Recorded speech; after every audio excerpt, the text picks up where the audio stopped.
तो बहुत सहजता से उसके मन में विचार उठने शुरू हो जाते हैं कि ऐसी ज़िंदगी से तो बेहतर है अपने आप को ख़त्म कर लो, मार डालो अपने आप को। फिर वो आत्महत्या की तरफ बढ़ने लगता है या आत्महत्या के विचार उसके मन में आने शुरू हो जाते हैं। और धीरे धीरे कई बार ऐसा भी होता भी है कि डिप्रेशन के मरीज़ आत्महत्या की तरफ प्रेरित हो जाते हैं, नकारात्मक विचारों से भर जाते हैं और अपनी ही क्षति कर डालते हैं वो। तो इस कुचक्र से बाहर निकलने के लिए इंसान क्या करे?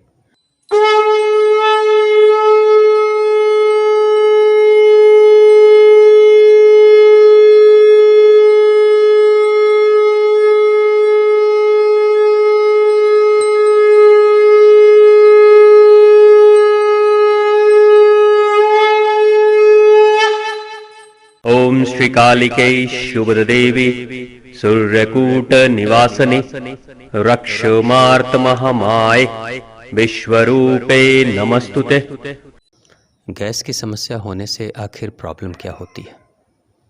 यहाँ जब गैस की बात हो रही है तो वायु दोष में, चूँकि हमारे शरीर की ज़रूरत है वायु, इसलिए हम पूरी तरीके से वायु से मुक्त हो जाएं, ऐसा हो नहीं सकता। वायु की ज़रूरत हमारे शरीर को है, शरीर की गतिशीलता के लिए, लेकिन वायु की विकृति हमारे लिए घातक है। हमारे शरीर के लिए, हमारे मन के लिए, दोनों के लिए घातक है वायु की विकृति। वायु की विकृति जब कभी भी होती है तो उसका गहरा असर और प्रभाव पड़ता है हमारे मन पर और हमारे तन पर। सबसे पहली चीज़ जो होती है कि तन में बेचैनी आनी शुरू हो जाती है, क्योंकि जैसे किसी चीज़ की गति एक सामान्य गति से चल रही है, कोई चीज़, कोई गाड़ी, तो सब अच्छा होता है, लेकिन जब वो ओवर स्पीड में आ जाए, बहुत ज़्यादा गति में आ जाए, तो सारी चीज़ें अस्त व्यस्त हो जाती है, बेचैनी बढ़नी शुरू हो जाती है। तो ठीक उसी तरीके से शरीर के अंदर जब वायु की विकृति बढ़नी शुरू हो जाती है तो धीरे धीरे तन में बेचैनी आती है। जब तन में बेचैनी आती है तो तन के अंग जैसे लीवर, किडनी, गॉल ब्लैडर, मस्तिष्क, दिल, पेट, ये सब के सब बेचैन हो जाते हैं, अस्त व्यस्त होने लगते हैं। और उस बेचैनी के कारण से मन बेचैन हो जाता है, और जब मन बेचैन होता है तो मन की बेचैनी के रूप में विचार बहुत सारे आने शुरू हो जाते हैं। बहुत सारे विचार जब आते हैं तो इंसान सोच में डूबने लगता है, और एक समय ऐसा आता है बहुत सोचते सोचते विचारों के उस चक्रव्यूह में फंसकर वो थकने लगता है, उसका मस्तिष्क थकने लगता है, मन थकने लगता है, और बेचैनी के कारण से शरीर भी थकने लगता है। शरीर के अंदर मांग उठने लगती है कि मुझे आराम चाहिए, यानी शरीर अपनी बेचैनी को ख़त्म करने के लिए आराम में जाना चाहता है। तो आलस उत्पन्न होना शुरू हो जाता है, और मन में जो विचारों के रूप में भंवर चाल चल रहा है उससे भी मन बेचैन हो जाता है और शांत होने लगता है, और अपनी बेचैनी को ख़त्म करने के लिए मन चाहता है कि विचारों से मुझे मुक्ति मिल जाए। तो विचारों से मन को मुक्ति के लिए और तन की बेचैनी से तन को मुक्ति के लिए, दोनों को मुक्त करने के लिए शरीर अपने आप को आलस में डालता है, यानी नींद का सहारा लेकर तन और मन दोनों अपने बेचैनी को ख़त्म करना चाहता है। तो वैसी स्थिति में इंसान आलसी होकर सोने लगता है, सोता है। जब वो सोता है थोड़ी देर तो विचारों से उसे मुक्ति मिलती हुई दिखती है, और तन को भी शांति दिखाई देती है कि तन भी शांत हो गया है। तो एक सुंदर सा विकल्प सामने इंसान के आ जाता है कि जब कभी भी मन बहुत व्यग्र, बेचैन और विचारों से भरा हो तो आराम करो, सो जाओ। और तन के अंदर भी बहुत सारी बेचैनी जब बढ़नी शुरू हो जाती है तो तन भी सोचता है कि सो जाओ, और सो लेने से बेचैनी थोड़ी कम हो जाती है। यहाँ तन और मन दोनों आराम के लिए आलस में जा रहा है, लेकिन इन दोनों के बेचैन होने के पीछे जो कारण है वायु की विकृति है। तो वायु की विकृति उससे ख़त्म नहीं होती है, थोड़ी देर के लिए वायु की विकृति थोड़ी शिथिल पड़ जाती है। अब जब इंसान की नींद खुलती है तो उसे भूख तो लगती है, वो खाना तो चाहिए। अब यहाँ जब खाना चाहिए तो सबसे बड़ी चीज़ ये होती है कि वो खाना रोकता नहीं, वो खाना तो खाता ही है। कुछ लोग खाना कम कर देते हैं, या कुछ लोग बहुत खाते हैं, या कुछ लोग ऐसे हैं कि सिर्फ टेस्टी खाना शुरू कर देते हैं। तो इन सभी स्थितियों में एक जो सबसे बड़ी चीज़ होती है शरीर के ऊपर, कि जब आप आलसी हैं, जब आपके शरीर की सक्रियता कम हो गई है तो उसका गहरा प्रभाव आपके शरीर के अग्नि तत्व पर पड़ता है। सक्रियता शरीर की जैसे ही कम होती है, इंसान आलस से भरता है, तो धीरे धीरे उसके अंदर की जो अग्नि है वो भी आहिस्ते आहिस्ते शांत होनी शुरू हो जाती है। अग्नि के शांत होने से सीधा गहरा असर उसके पाचन क्रिया पर पड़ता है और साथ ही उसके दिल पर भी पड़ता है, क्योंकि अग्नि तत्वों के बढ़ने से पाचन क्रिया की गति बढ़ती है और अग्नि तत्वों के बेहतर होने से, अग्नि के बेहतर रूप से प्रज्वलित होने से उसके हृदय में खुशी बढ़नी शुरू हो जाती है। और जब हृदय में खुशी होती है तो वो संतोष से भरता है, फिर वो उत्साह से भरता है, फिर अपने जीवन में उत्साहपूर्ण कार्य भी करता है। लेकिन चूंकि वायु की विकृति के साथ में तन और मन दोनों शिथिल पड़ गया, दोनों आलसी हो गए और आलस का गहरा असर अग्नि पे पड़ा, अग्नि के कारण से पाचन क्रिया अस्त व्यस्त हो गई, फिर दिल की अग्नि भी कमज़ोर हो गई, जिसके कारण से दिल में खुशी आनी बंद हो गई और खुशियों के नहीं आने के कारण से अब इंसान आर्टिफिशियल खुशियों को तलाश करने की कोशिश करता है। जब प्राकृतिक खुशी अगर मन से न निकले, अंदर से न निकले, तो इंसान आर्टिफिशियल बनावटी खुशी के तरफ जाने की कोशिश करता है। तो बनावटी खुशी के रूप में उसे स्वादिष्ट भोजन दिखाई देता है, ज़्यादा स्पाइसी, ज़्यादा मसालेदार, ज़्यादा तड़क भड़क वाला, जिसमें ज़्यादा स्वाद हो, क्योंकि अब अंदर से खुशी तो है नहीं, तो बाहर की खुशी के लिए वो अपनी जीभ का सहारा लेता है और जीभ के माध्यम से, जीभ के स्वाद के माध्यम से वो अपने आप को खुश करने की कोशिश करता है। मगर यहाँ फिर से एक दूसरा चक्र शुरू हो जाता है। जीभ के माध्यम से स्वाद तो लेता है और स्वाद लेने के लिए, उस 2, 4, 10 मिनट के स्वाद लेने के लिए वो अपने तन में, अपने पेट में बहुत सारी ऐसी चीज़ों को भोजन के रूप में डाल देता है जो सुपाच्य नहीं है और फिर वो भोजन पेट में जाता है। और चूँकि पेट की अग्नि तो पहले ही से शांत है आलस के कारण से, तो फिर पाचन क्रिया स्लो होने के कारण से खाना ठीक से पचता नहीं है। खाना जब ठीक से नहीं पचता है तो उसी खाने से कॉन्स्टिपेशन की समस्या आती है। कॉन्स्टिपेशन, कब्ज़ की समस्या के कारण से गैस की समस्या बढ़ती है और गैस की समस्या के बढ़ने के बाद से फिर से वही तन बेचैन होगा, फिर से मन में ढेर सारे विचार आएंगे और फिर तन और मन के दोनों की बेचैनी के बाद से शरीर कहेगा मुझे आराम चाहिए। आराम के लिए बस एक विकल्प सामने दिखता है, आलस, सो जाओ, कुछ मत करो, बस बैठे रहो। तो इंसान फिर से सो जाता है। फिर से जब सोता है तो फिर से उसकी अग्नि और शांत होने लगती है, यानी जो उसकी ऊर्जा है वो धीरे धीरे और कमज़ोर होने लगती है, धीरे धीरे पाचन क्रिया और डाउन होने लगती है, धीरे धीरे हृदय के अंदर, दिल के अंदर जो खुशी थी, वो खुशी का तत्व वो भी कमज़ोर होना शुरू हो जाता है। आहिस्ते आहिस्ते दिन पे दिन इंसान अपने आप को और ज़्यादा निराशा में देखता है और ज़्यादा शक्तिहीनता की तरफ वो बढ़ने लगता है और ज़्यादा उसके शरीर के अंग कमज़ोर होने शुरू पड़ जाते हैं। वो पहले से ज़्यादा आलसी हो जाता है। पहले वो आलस के कारण से 2-4 घंटे सोता था, फिर वो कुछ दिनों के बाद से 5-6 घंटे सोएगा, फिर वो 10 घंटे सोएगा, फिर धीरे धीरे उसकी हालत ऐसी हो जाएगी कि वो 15 घंटे, 16 घंटे, 18 घंटे सोएगा। और कई बार तो ऐसा भी होता है कि इंसान आर्टिफिशियल बनावटी खुशी के लिए वो शारीरिक संबंधों में भी वो उतरना शुरू कर देता है, जिसके कारण से उसे लगता है कि वो क्षणिक जो खुशी मिल रही है, उस खुशी के कारण से वो अपने आप को थोड़ा सा आराम महसूस करता है, वो थोड़ा सा अपने आप को रिलैक्स्ड महसूस करता है। लेकिन वो भूल जाता है कि ऐसे उल्टे सीधे भोजन करके भी अपने आप को शक्तिहीनता की तरफ वो बढ़ा रहा है। शारीरिक संबंधों में बहुत ज़्यादा लिप्त होने के बाद भी वो अपने आप को शक्तिहीनता की तरफ ही बढ़ा रहा है। और कुछ लोग तो व्यसन भी करने लगते हैं, वो मदिरा पान करने लगते हैं, वो दारू, शराब, गुटखा, पान मसाला, सिगरेट वगैरह या ये सब का सेवन करने लगते हैं, धूम्रपान करने लगते हैं। तो वो भी इन चीज़ों को करके वो अपने आप को ऊर्जाहीनता की तरफ बढ़ा रहे हैं। फिर एक समय ऐसा आएगा कि सोने के अलावा उसको कुछ और दिखेगा ही नहीं और इतना सोते सोते, इतना ज़्यादा आलसी होते होते ऊर्जाहीन होते चला जाता है, शक्तिहीन होते चला जाता है और शक्तिहीनता ही इंसान की मृत्यु की तरफ उसको बढ़ाने के लिए प्रेरित करती है, क्योंकि मृत्यु भी शक्तिहीनता का एक चरम शीर्ष स्थान है।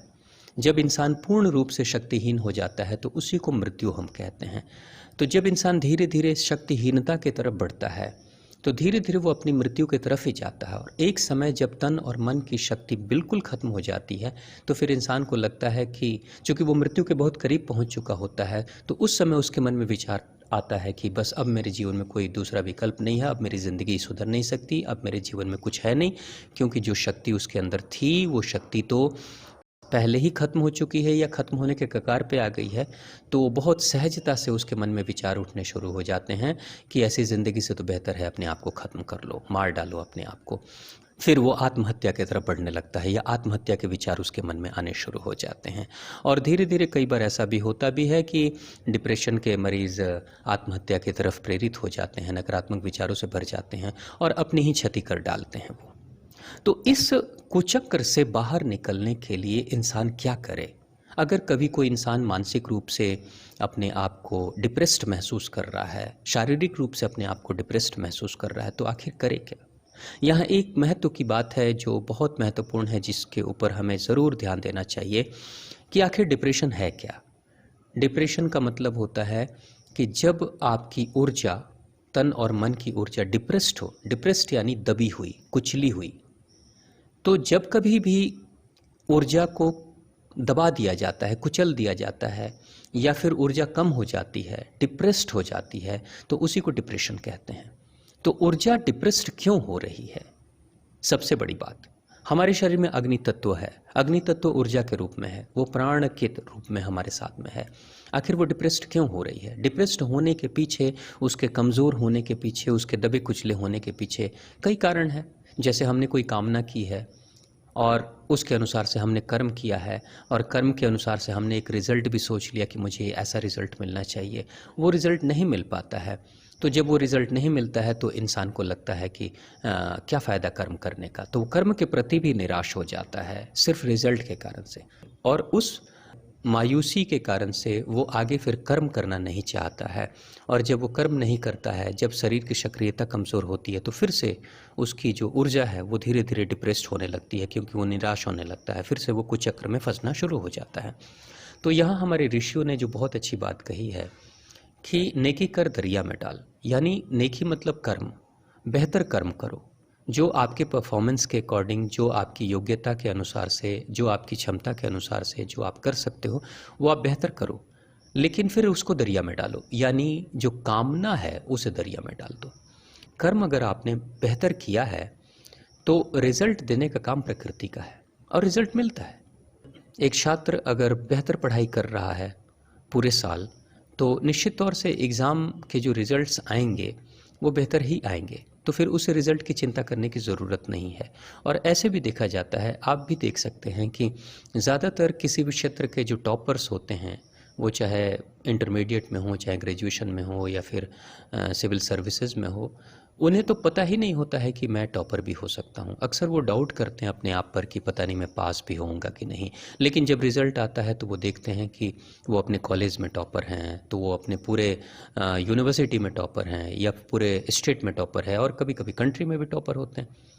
तो ये क्या है कि हमने कर्म करना है, ये हमारे हक में है, ये हमारी रिस्पॉन्सिबिलिटी है, ये जिम्मेदारी है।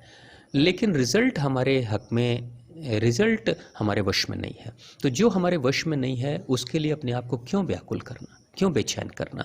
तो सबसे पहली चीज़, रिज़ल्ट पे ध्यान कम दें, एक्शन पे ज़्यादा ध्यान दें। क्योंकि अगर आप अपने कर्म पे ध्यान देंगे तो और ज़्यादा आपका जो कर्म है वो परिष्कृत होगा और ज़्यादा वो बेहतर होगा। और जितना ही ज़्यादा बेहतर आप अपना प्रदर्शन करेंगे उतना ही बेहतर रिज़ल्ट आपको मिलेंगे। ये स्वाभाविक एक प्रक्रिया है।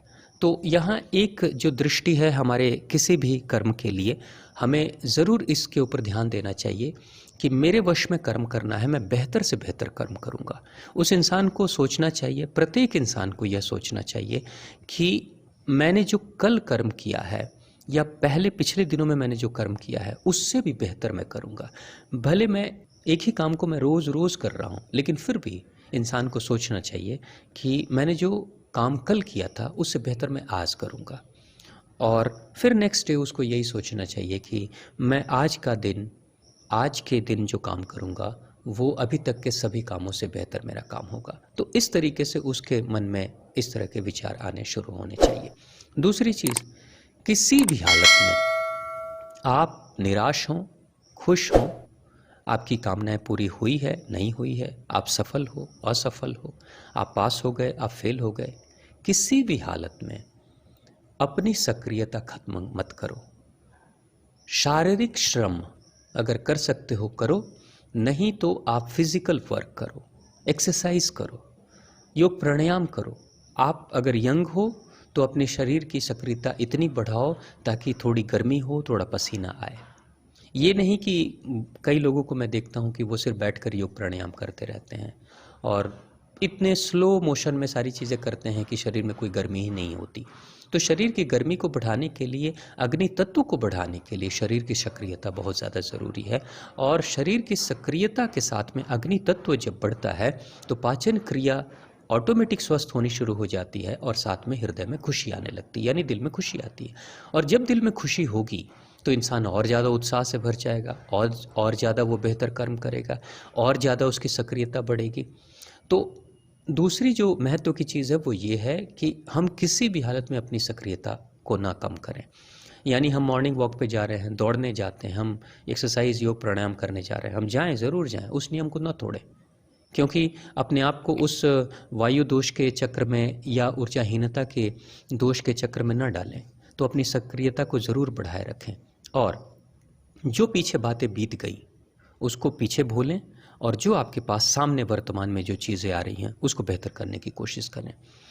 आप जो स्वामी हैं, आप जो मालिक हैं अपने सिर्फ वर्तमान के, आप ना तो अपने पास्ट में जाकर कुछ करेक्शन कर सकते हैं, आप ना तो अपने फ्यूचर में ज़्यादा छेड़छाड़ कर सकते हैं। जो कुछ भी आपको करना है वो अपने वर्तमान में ही आपको करना है। आपके हक में, आपके पास, आपकी पकड़ में अगर कोई चीज़ है तो वो सिर्फ आपका वर्तमान है। तो अपने वर्तमान में रहकर बेहतर करने की कोशिश करें और अपने तन के ऊपर, अपने मन के ऊपर हमेशा ध्यान रखें। कभी भी ये न सोचें कि तन बीमार भी होता है तो कोई बात नहीं, उस पर ध्यान नहीं देना है। तन अगर बीमार हो जाएगा, तन ऊर्जाहीन हो जाएगा तो आपके जीवन का मकसद चाहे कितना भी बड़ा क्यों ना हो, वो कभी भी पूरा नहीं हो सकता। मैं अक्सर अभी आजकल देख रहा हूँ कि जो लोग पढ़े लिखे अच्छे हैं, अच्छे सोसाइटी से बिलोंग करते हैं, वो आजकल बहुत हद तक आलसी हो गए, निष्क्रिय हो गए, सक्रियता उनकी खत्म हो गई है, शारीरिक श्रम उनका खत्म होते चला जा रहा है। आराम की ज़िंदगी वो जी रहे हैं क्योंकि आमदनी उनकी ठीक ठीक है, सैलरी वगैरह ठीक ठाक मिल जाती है, तो वो आराम की ज़िंदगी, उनको लगता है कि जब पैसे मैं कमा ही रहा हूँ, जीवन में किसी तरह का कोई कष्ट है नहीं, कोई दुख है नहीं, तो फिर सुबह सुबह उठकर ये शारीरिक श्रम करने की, एक्सरसाइज करने की क्या ज़रूरत है। लेकिन आप शारीरिक श्रम को एक अनिवार्य अंग अपने जीवन का बनाएं और उसे करते रहें और अपने तन पे और अपने मन पे ध्यान दें, तो आप देखेंगे कि धीरे धीरे आपको बहुत सारी चीज़ों से और आपके जीवन के कठिन से कठिन लक्ष्य को हासिल करने में आपको सहयोग मिलते चला जाएगा। धन्यवाद। जय माता दी। आपका दिन शुभ हो।